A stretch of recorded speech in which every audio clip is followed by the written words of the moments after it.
మేము ఇన్ని మున్సిపాలిటీలు ఏర్పాటు చేసినాము, కొత్త మున్సిపాలిటీలు పెట్టినామని చెప్పి చెప్పడం కాదు కదా. ఆ మున్సిపాలిటీల పరిస్థితి ఏంది? ఇవాళ మున్సిపాలిటీల్లో మున్సిపల్ కమిషనర్లు చాలా చోట్ల లేరు, శానిటరీ ఇన్స్పెక్టర్లు లేరు, అదేవిధంగా మున్సిపాలిటీల్లో ఇంజనీర్లు లేరు, అంతా అయోమయం. మీకు స్టాఫ్ లేదు, ప్లానింగ్ లేదు, ఏర్పాటు చేసుకుంటూ పోతా ఉన్నారు. కొత్త మున్సిపాలిటీలు ఎన్ని ఏర్పాటు చేస్తుందో దానికి అనుగుణంగా ఇంజనీర్లను, శానిటరీ ఇన్స్పెక్టర్లను, కమిషనర్లను, సిబ్బంది నియామక ప్రక్రియ కూడా చేపట్టండి. పోస్టులు కూడా శాంక్షన్ చేయండి. ఇవాళ నా దగ్గర 3 శానిటరీ ఇన్స్పెక్టర్లు ఉండాలి నా టౌన్లో, ఒక్క సింగిల్ శానిటరీ ఇన్స్పెక్టర్ లేడు. 3కు 3 ఖాళీ. అంటే మీరు ఈ రకంగా ఉంటే ఎట్లా? మీరు ఇంకా కొత్త మున్సిపాలిటీలు ఏర్పాటు చేస్తున్నారు, మరి దానికి అనుగుణంగా ఉద్యోగ నియామకాలు జరుగుతున్నాయా? పోస్టులు శాంక్షన్ చేస్తున్నారా? ఆ ప్రక్రియ కూడా చేపట్టాలని చెప్పి నేను గౌరవ మంత్రి గారిని నేను కోరుతా ఉన్నా. అధ్యక్ష, ఇంకో విషయం కూడా ప్రభుత్వం దృష్టికి తేవాలనుకుంటున్నా. గతంలో కేసీఆర్ గారినప్పుడు మీరు ఎందుకంటే సంగారెడ్డి జిల్లా గురించి చెప్పారు కనుక చెప్తున్నా. ఆ సంగారెడ్డి జిల్లాకు కేసీఆర్ గారు ఇదే మీరు చెప్పిన పటాన్చెరు నియోజకవర్గానికి, సంగారెడ్డి నియోజకవర్గానికి, జహీరాబాద్ నియోజకవర్గానికి 50 కోట్లు ఎస్డిఎఫ్ నిధులు మంజూరు చేశారు. బాధ కలిగే రాష్ట్రంలో చాలా మున్సిపాలిటీలకు ఇచ్చారు. మా సవితకి చెప్తుంది, మీ ప్రభుత్వం రాగానే ఆ డబ్బులన్నీ రద్దు చేసినారు. ఆ రద్దు కూడా ఎట్లుందంటే పక్కనే మా దామోదరన్ ఉంటాడు, దానికి కూడా అందోల్ మున్సిపాలిటీకి కేసీఆర్ గారు ఎస్డిఎఫ్ ఇచ్చారు. అందోల్ది మాత్రం ఉంచుకున్నారు, పని చేసుకున్నారు. బీఆర్ఎస్ ఎమ్మెల్యేలు గెలిచిన పటాన్చెరు, సంగారెడ్డి, జైరాబాద్ రద్దు చేసి పడేసింది. ఇది ఏం పద్ధతి? అంటే ప్రభుత్వం అనేది it is for all. BRS MLA ఉన్నారు కనుక మీ ఎస్డిఎఫ్ రద్దు, ఆందోళన కాంగ్రెస్ ఎమ్మెల్యే మంత్రి ఉన్నాడు కనుక బీఆర్ఎస్ అక్కడ ఎస్డిఎఫ్ డబ్బు ఉంటది అంటే పద్ధతి కరెక్ట్ కాదు. ఇప్పుడు జైరాబాద్ ప్రజలైనా, సంగారెడ్డి ప్రజలైనా, పటాన్చెరు ప్రజలైనా వాళ్ళు తెలంగాణ ప్రజలే కదా, వాళ్ళు పన్నులు కడుతున్నారు కదా, వాళ్ళకి ఎందుకు రద్దు చేశారు? దయచేసి ఈ 3 నియోజకవర్గాలే కాదు, రాష్ట్రంలో ఎక్కడెక్కడైతే గత ప్రభుత్వం ఎస్డిఎఫ్ లో నిధులు ఇచ్చిందో ఆ పనులు చేపట్టాలని మీ ద్వారా కోరుతా ఉన్నాం. ఇకపోతే టీయూఎఫ్ఐడిసిలో కూడా చాలా నిధులు శాంక్షన్ చేశారు. సరే, దానికి మీరు బడ్జెట్ అరేంజ్మెంట్ చేసుకోండి. కొత్తగా బ్యాంక్ నుంచి తెస్తారా, బడ్జెట్ నుంచి ఇస్తారా, ప్లాన్ చేయండి. కానీ టీయూఎఫ్ఐడిసి కూడా క్యాన్సిల్ చేసినారు. ఇవాళ ఎక్కడెక్కడైతే ప్రతిపక్ష ఎమ్మెల్యేలు ఉన్నారో, మా జిల్లాదే చెప్తున్నాను, అందోల్లో మంత్రి గారు ఉంటే టీయూఎఫ్ఐడిసి మా గవర్నమెంట్ శాంక్షన్ చేసిన పనులు అవుతున్నాయి. పక్కన జైరాబాద్ బంధు, సంగారెడ్డి బంధు, సదాశివపేట బంధు, పటాన్చెరు బంధు, దుబ్బాక బంధు, రాష్ట్రంలో మా బీఆర్ఎస్ బీజేపీ ఎమ్మెల్యేలు ఉన్న చోట టీయూఎఫ్ఐడిసి బంద్ చేశారు. మా పొన్నమన్న దగ్గర కూడా నడుస్తుంది టీయూఎఫ్ఐడిసి. అదే మా సిద్దిపేట జిల్లాల సిద్దిపేట బంధు, దుబ్బాక బంధు, గజ్వేల్ బంధు, చేర్యాల బంధు, ఒక్క పొన్నమన్న దగ్గర మాత్రం టీయూఎఫ్ఐడిసి నడుస్తుంది. ఎందుకు? అక్కడ కాంగ్రెస్ ఎమ్మెల్యే. ఇది కరెక్ట్ కాదు. సో దయచేసి మా సబ్మిషన్ మీతోని ఎల్ఆర్ఎస్ డబ్బులు విడుదల చేయండి, అదేవిధంగా స్టాంప్స్ అండ్ రిజిస్ట్రేషన్ డబ్బులు విడుదల చేయండి, పట్టణ ప్రగతి డబ్బులు విడుదల చేయండి.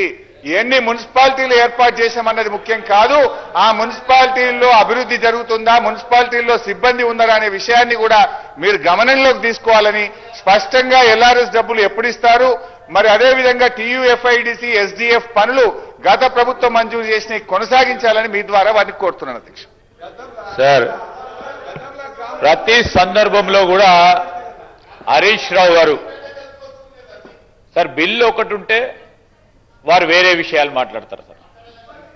ప్రజలను, సభను ప్రక్కదారి పట్టించే కార్యక్రమం చేస్తారు వారికున్న అనుభవం ద్వారా.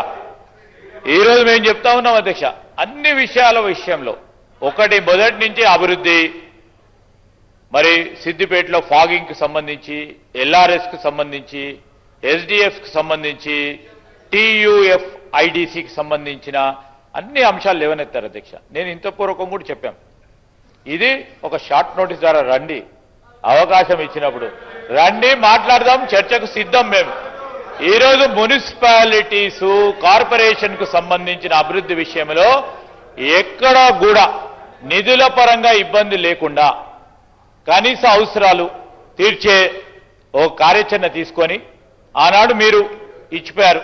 ఆర్థిక వ్యవస్థ ఏ విధంగా ఉండెనో దాన్ని సరిచేసే కార్యక్రమంలో, కార్యాచరణలో ఉండుకుంటూ కూడా ఎక్కడ కూడా ఇబ్బంది లేకుండా ఈరోజు కావాల్సిన మౌలిక సదుపాయాలు కల్పిస్తా ఉన్నాం అధ్యక్ష. ఈరోజు మీరు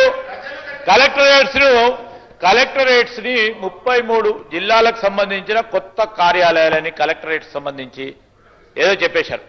చెప్పేసినాక అక్కడ సిబ్బంది లేరు, డబ్బులు ఇవ్వలే, కాంట్రాక్టర్లకు డబ్బులు కూడా ఇవ్వలేదు సార్. కలెక్టర్లు కలెక్టరేట్లు అట్లా కట్టేసి వదిలేసిండ్రు. మేము మా లెగసీ, మీ లెగసీ మేము తీసుకోవాల్సి వస్తుంది, తీసుకున్నాము. డబ్బులు కట్టేసినాము. సిబ్బంది ఈరోజు గ్రూప్ 1 కానీ, గ్రూప్ 2 కానీ, గ్రూప్ 4 నియామకాలను కూడా పూర్తి స్థాయిలో ఈరోజు దాదాపు 65 పైచలకు ప్రభుత్వ ఉద్యోగ ఖాళీలను భర్తీ చేసి కొత్త ఉద్యోగాలు ఇచ్చి నింపుతా ఉన్నాం అధ్యక్ష. వారు చెప్తా ఉన్నట్టు ఈరోజు శానిటరీ ఇన్స్పెక్టర్ మేము సానుకూలంగా తీసుకుంటాం. ఇప్పుడు ఎక్కడెక్కడైతే శానిటరీ ఇన్స్పెక్టర్ లేరో అక్కడ అన్నిటిని కూడా సమాచారాన్ని తీసుకుంటాం. వారు చెప్తా ఉన్నారు శానిటరీ ఇన్స్పెక్టర్స్ పనిచేయటం లేదు సిద్దిపేటలో అని. సమాచారాన్ని తీసుకుంటాం. లేరు, అవసరం ఉన్న చోట తప్పకుండా ఇచ్చే కార్యాచరణ ఉన్నాం కనుక, మేము చేస్తా ఉన్నాం కనుక వారు అడుగుతా ఉన్నారు. వారి ప్రభుత్వంలోని వారు చేయలేదు, వాళ్ళ ప్రభుత్వం చేయలేదు కనుక వారు పెట్టలేకపోయినారు. సో ఈ రోజు కూడా చెప్తా ఉన్నాం, ఎస్డిఎఫ్ టీయూఎఫ్ఐడిసికి సంబంధించి ఎక్కడ టీఆర్ఎస్ కాంగ్రెస్ పార్టీ అని లేదు అధ్యక్ష. వాళ్ళలాగా ఈరోజు ఎక్కడైతే అవసరాల నిమిత్తంలో సైంటిఫిక్ గా పనులు ఇక్కడ అవసరం ఉంటాయంటే ఆ రోజు ఇష్టారాజ్యంగా అడ్డగోలుగా వారి శాసనసభ్యులు ఇచ్చిన దగ్గరే పెట్టుకునే కార్యక్రమం చేసిండ్రు, కార్యాచరణ తీసుకున్నారు. మేము అట్లా చేయలే.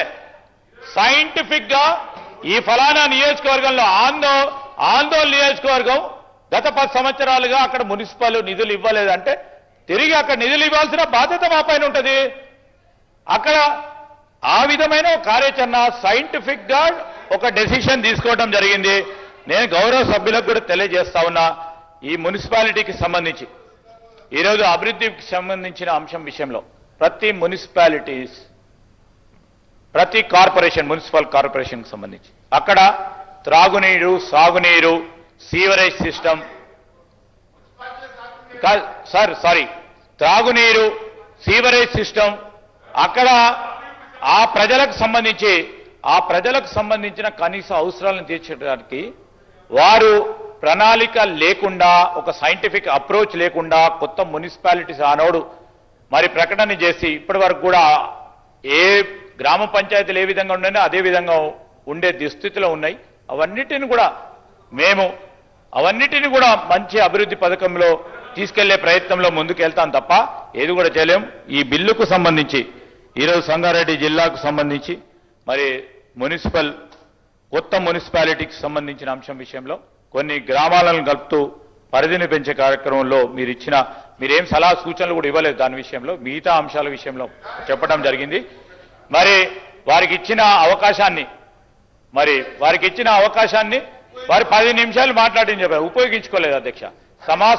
సభా సమయాన్ని వృధా చేయకుండా ఈ బిల్లును ఆమోదం చేయాల్సిందిగా గౌరవ సభ్యులను మరి మీ ద్వారా కోరుతా ఉన్నాను.